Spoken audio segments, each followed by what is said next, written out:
අද ඇවිල්ලා තියෙනවා soft logic ලගේ model TVSLE 32W28.02 මේ TV එක power ගැහුවට power LED එක මොකුත් පෙන්වන්නේ නැහැ. මම ඔයගොල්ලන්ට මේකේ board එක ගලවගෙන වීඩියෝ එකකින් එන්න. මේ තියෙන්නේ board එක මම ගලවගෙන bench එකට අරගෙන ආවා. LG TV එක. එතකොට මේකේ power දුන්නට කිසිම ඉන්ඩිකේෂන් එකක් පෙන්වන්නේ නැහැ. මම ඔයගොල්ලන්ට power plug කරලා පෙන්නන්න. මම මේක power plug කරන්නේ test lamp එකක් කරහා.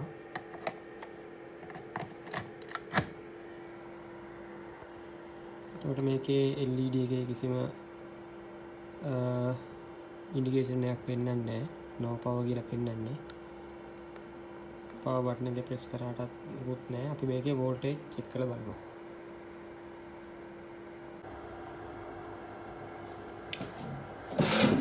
අපි මේ බෝඩ් එක ප්ලග් කරගෙන මේකේ වෝල්ටේජ් චෙක් කරලා බලමු. මල්ටිමීටර් එක මම වෝල්ට් වලට දාගෙන DC වෝල්ට් වලට දාගෙන තියෙන්නේ. මම ප්ලග් කරා බෝඩ් එක. අපි බලමු පවර් සප්ලයි එක පැත්ත 300 වෝල්ට් එක හැදෙනවා. ඒක ග්‍රවුන්ඩ් කරගන්නවා මම. ග්‍රවුන්ඩ් කරගෙන බලනවා. අපිට 12 වෝල්ට් හැදෙනවා. 12 වෝල්ට් හැදෙනවා කියන්නේ මේකේ පවර් සප්ලයි එකේ ප්‍රශ්නයක් නෑ. තියෙන මේන් බෝඩ් එකේ ප්‍රශ්නයක් තමයි තියෙන්නේ. 12 වෝල්ට් හැදෙනවා. 12 වෝල්ට් එකෙන් පළවෙනි 5 වෝල්ට් හැදෙනවා. ඒකෙත් ප්‍රශ්නයක් නෑ. 1.1 වෝල්ටේජ් එකක් හැදෙනවා. ඒකත් ප්‍රශ්නයක් නෑ. එතකොට මේකේ වෝල්ටේජ් වල ප්‍රශ්නයක්වත් නෑ. අපි බලමු EEPROM IC එකට එන වෝල්ටේජ් එක.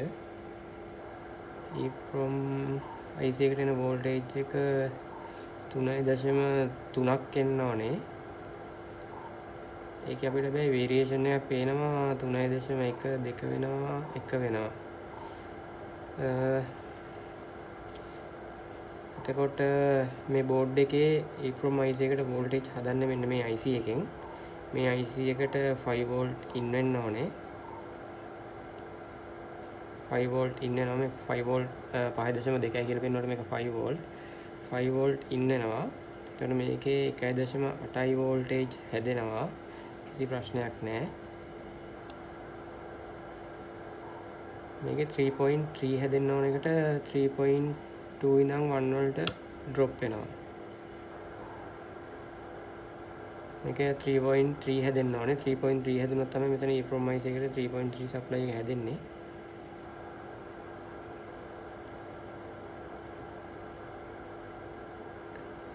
මේක සමහර විට 3 output එකේ short එකක් තියෙන්නත් පුළුවන්. කැපැසිටර් ලීක් එකක් තියෙන්නත් පුළුවන්.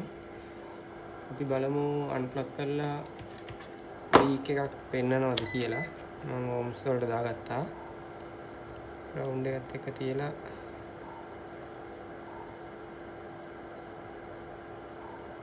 ohms මේ කැපැසිටර් charge වෙච්ච හින්දා අපිට ohms range එක පෙන්නනවා. මම දැන් ට්විසර් එකක් පාවිච්චි කරලා ෂෝට් කරනවා IC එකේ output එක. දැන් බලමු අපි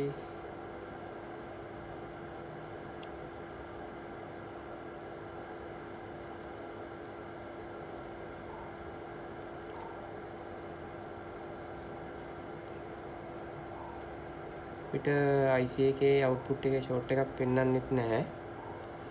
අපි බලමු මේ IC එක change කරගෙන board එක කොන්නේද කියලා. ඒ IC එකේ number එක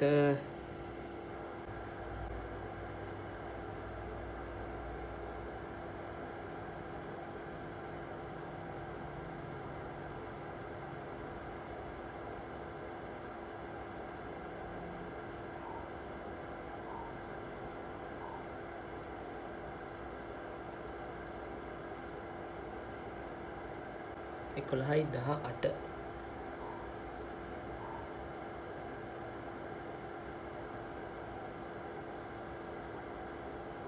මංගාව තියෙන ස්ට්‍රෙච් බෝඩ් එකක ඒ IC එක තියෙනවා. මෙන්න මේ IC එක. මම මේ IC එක ගලවලා මේකට චේන්ජ් කරලා අපි බලමු බෝඩ් එක ඔන් වෙයිද කියලා. හීටර් ගන්න එක ඔන් කරා. මේකට සෝට ෆ්ලක්ස් ටිකක් දාගන්න ඕනේ.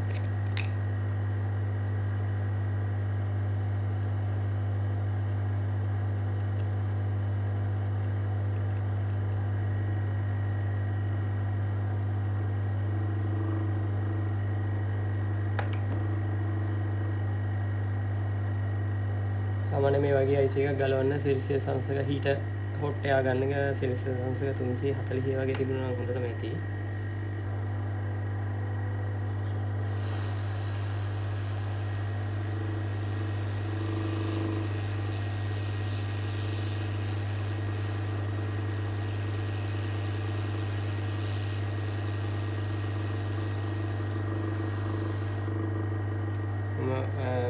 ඔයගොල්ලන්ට පෙන්වන්න විදියක් නැහැ.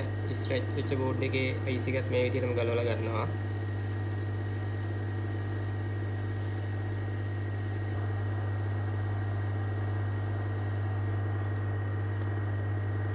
ඉතින් මම පරණ බෝඩ් එකෙන් ගලවගත්තු IC එක මේ තියෙන්නේ මේ බෝඩ් එකෙන් ගලවලා ගත්තු ගනිපු IC එක.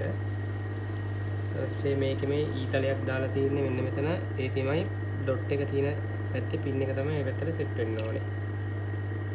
එතකොට මේකේ ඩොට් එක තියෙන පැත්තේ පින් එක එන්නේ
බෝඩ් එක හීට් වෙලා තියෙද්දි පවර් ඔන් කරන්න යන්න එපා. ටිකක් කූල් වෙනකන් ඉන්න.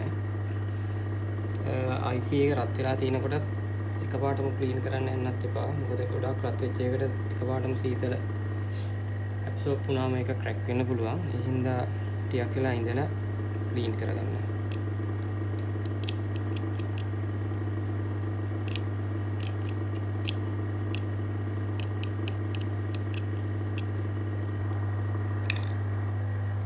දාලා කොටන් බඩ් එකක් යූස් කරලා පුළුවන් ක්ලීන් කරගන්න.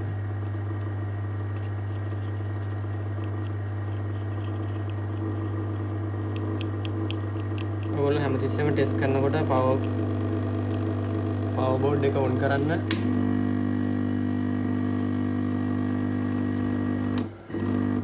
පවර් බෝඩ් එක ඔන් කරන්න ටෙස්ට් ලැම්ප් එකක් කරහා.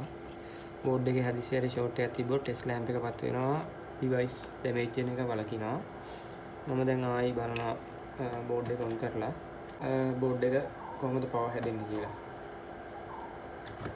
මම පවර් ප්ලග් කරා. පවර් ප්ලග් කරනකොටම ඔයගොල්ලන්ට එනවා රෙඩ් බල්බ් එක ඉන්ඩිකේට් කරනවා. අපි බලමු වෝල්ටේජ් හැදෙන්නේ කොහොමද කියලා.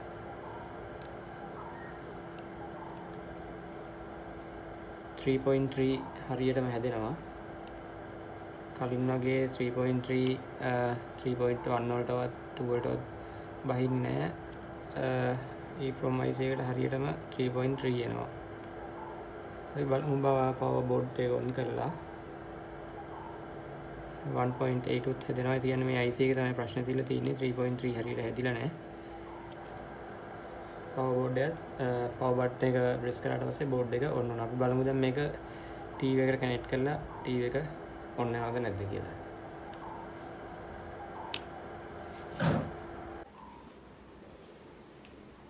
TV එක ඇසෙම්බල් කරලා ඉවර අපි බලමු පවර් ඔන් කරලා TV එක මොන වගේ තත්ත්වකින්ද ඔන් වෙන්නේ කියලා.